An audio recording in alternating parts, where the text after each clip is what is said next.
అయితే మన కదా పిల్ల మీ పట్నంలో నీళ్ళు మంచిగా ఉంటాయా? తెల్లగా దగ్గర మెరుపుతాను. ఏంటి బ్రో అంత మాట అన్నావు? నా రంగే గంత. అవునా, నీ రంగే గింతనా? నువ్వు ఇంకా తెల్ల రంగు వేసుకున్నావేమో అనుకున్నా. అయితే కానీ నీ లగ్గం ఎప్పుడు పిల్ల? నా లగ్గం ఎప్పుడైతే నీకెందుకు? ఎక్కడికన్నా పోతే చాలు అందరూ లగ్గం ఎప్పుడు అని అడిగేటోళ్ళే. చేసుకుంటే లేకపోతే లేదు. చేసుకోకుంటే చేసుకోకపోతే కానీ మా ఊరి పిల్లగారిని మాత్రం చేసుకోకు.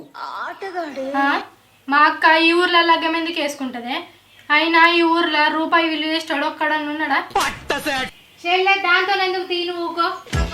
మా ఊకుంటది కానీ పొద్దుగానే ఎటు తయారైపోతారా? సోకుల గిరిక లోకుల కెరకాని అడిగినావా? ఇక గుడికి పోతానమే.